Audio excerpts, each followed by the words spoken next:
Slick back.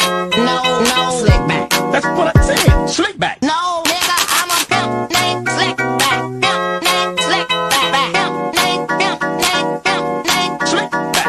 Nigga, are you deaf? I'm a pimp named Slick. Assalamualaikum warahmatullahi wabarakatuh. Bismillah, alhamdulillahirabbil alamin, wa bihi nasta'inu ala umuri dunya waddin, wassalatu wassalamu ala sayyidina Muhammadin wa ala alihi wa sahbihi ajmain, amma ba'du. Pertama-tama, puji serta syukur marilah kita panjatkan kehadirat Allah Subhanahu wa taala yang mana masih memberikan kita nikmat serta kesempatan untuk lebih banyak berbuat baik. Kemudian sholawat beserta salam semoga selalu tercurah limpahkan kepada Nabi kita semua, Nabi Muhammad SAW.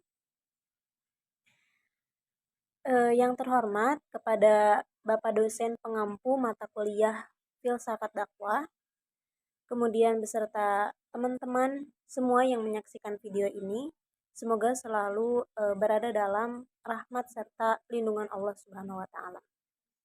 Kami dari kelompok 6 yang beranggotakan saya sendiri, Tiara Putri Sunaria, kemudian ada Muhammad Kamil Ramadan, dan juga Muhammad Fatur Rahman akan mempresentasikan pembahasan kelompok kami, yaitu tentang kebutuhan manusia terhadap dakwah.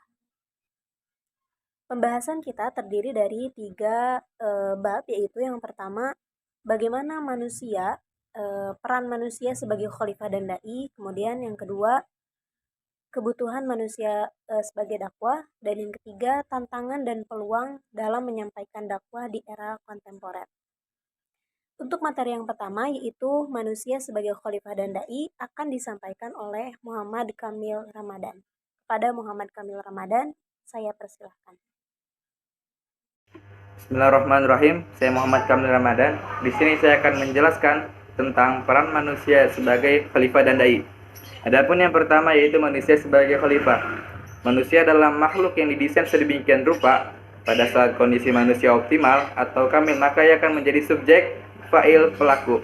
Pemeran pada saat yang lain ia menjadi objek maf'ul. Manusia yang memiliki kualifikasi yang demikian adalah manusia yang beriman, bermoral, berilmu tinggi, memiliki etos kerja yang tinggi, sehingga dapat melakukan karya-karya kemanusiaan yang bermanfaat bagi sesama manusia dan alam lingkungan.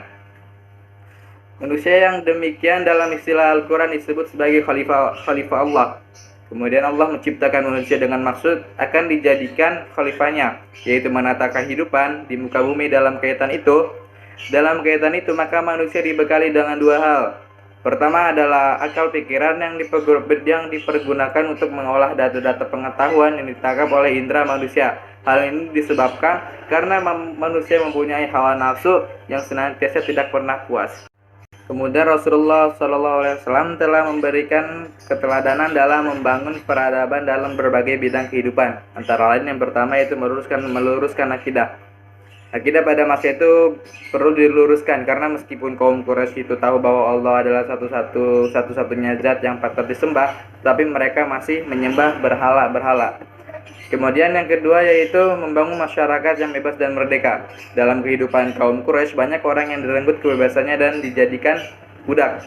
Maka Islam akan kembali merekrut kebebasan manusia dan mengutuk keras praktik perbudakan atau fakku rokobah. Kemudian yang ketiga yaitu menumbuhkan kepedulian pada orang duafa atau fakir, miskin, yatim dan lain-lain. Rasulullah SAW memberikan contoh kepada umat Islam untuk selalu memperhatikan fakir, miskin dan orang-orang duafa lainnya. Kemudian yang kedua yaitu manusia sebagai dai. Hakikat manusia dalam perspektif Islam adalah beramal soleh yang dilandasi dengan iman. Salah satu amal soleh yang dilakukan oleh manusia adalah berdakwah. Tidak mungkin terjadi aktivitas dan gerakan dakwah di muka bumi ini mana kala tidak ada manusia yang melakukannya. Secara bahasa, perkataan dai merupakan isim fa'il dari kata da'a yad'u, da'iyah, yang berarti orang yang mendirikan dakwah. Sedangkan arti dai secara istilah berarti orang yang menyampaikan Islam, orang yang mengajarkan Islam, dan orang yang berusaha untuk menerapkan Islam. Baik, materi yang selanjutnya yaitu tentang kebutuhan manusia terhadap dakwah yang akan disampaikan oleh saya sendiri. Pada subbab sebelumnya, kita telah mengetahui bahwa peran manusia di bumi adalah sebagai khalifah dan juga dai. Hai bin Yakzan, yang dikarang oleh Ibnu Tufail, seorang filsuf dari Andalusia, mengatakan bahwa manusia dengan kemampuan akalnya mampu mengenal Tuhannya. Namun, kemampuan manusia tidak bisa mengungkap lebih jauh bagaimana cara manusia harus berterima kasih dan berhubungan lebih dekat dengan Tuhannya.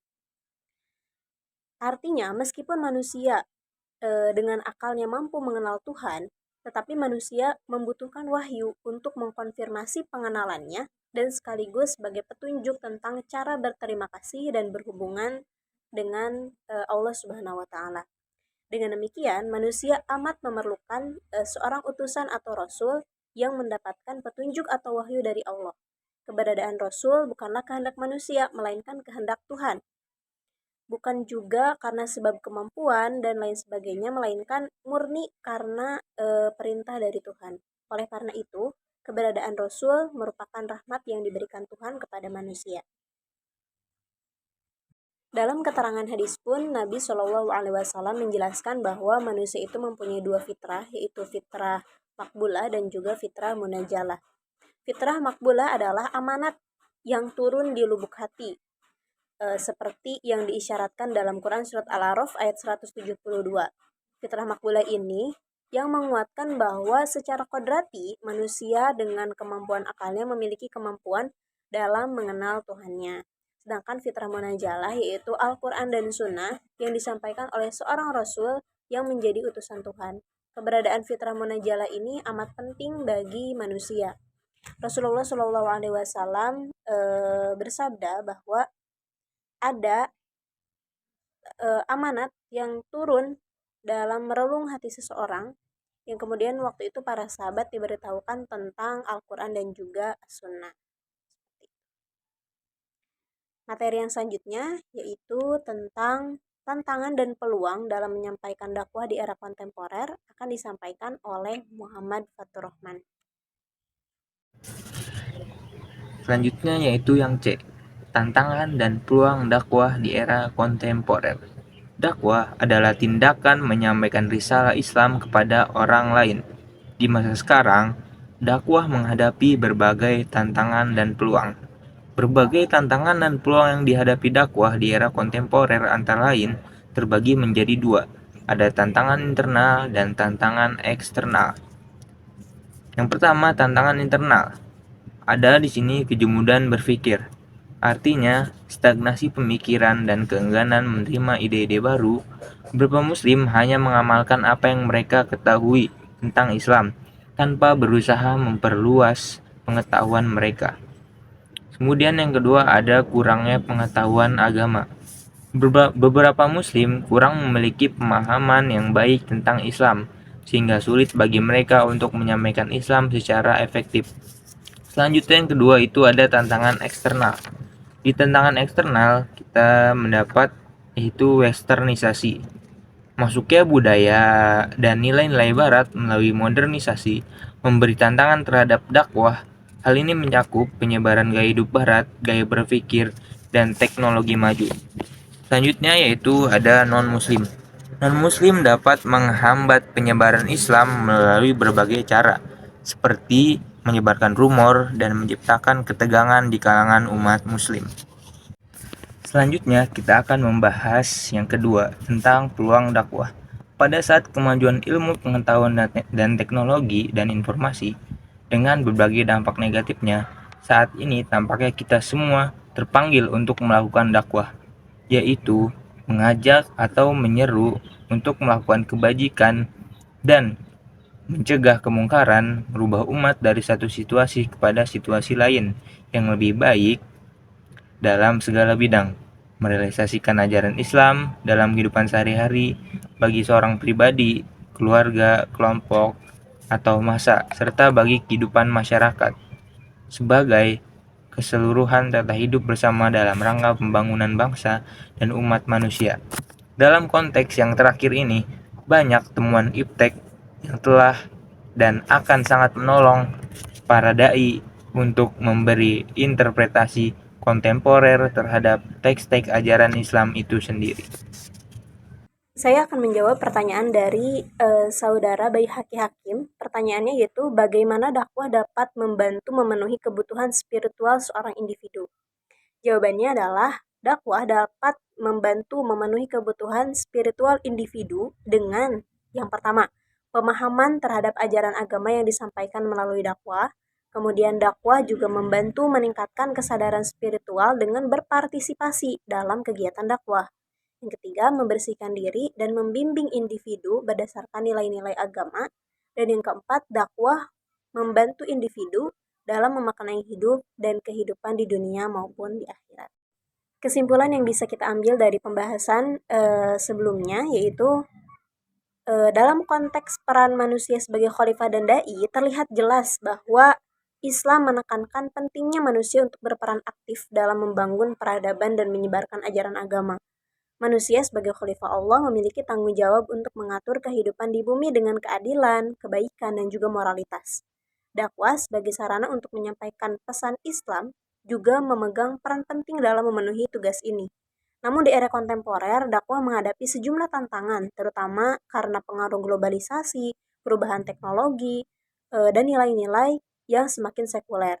Ini menunjukkan perlunya pendekatan yang bijaksana dalam menyampaikan dakwah agar bisa mencapai berbagai lapisan masyarakat. Tantangan ini juga menggambarkan betapa pentingnya pemahaman yang mendalam tentang Islam, penggunaan teknologi untuk menyebarkan pesan dakwah, dan penyesuaian dengan perubahan sosial dan budaya saat ini. Mungkin demikian presentasi yang bisa kami sampaikan dari kelompok 6. Saya Tiara Putri Sunaria. Pamit undur diri dan terima kasih atas segala perhatiannya telah menyaksikan video presentasi kami ini. Billahi taufiq wal hidayah. Wassalamualaikum warahmatullahi wabarakatuh.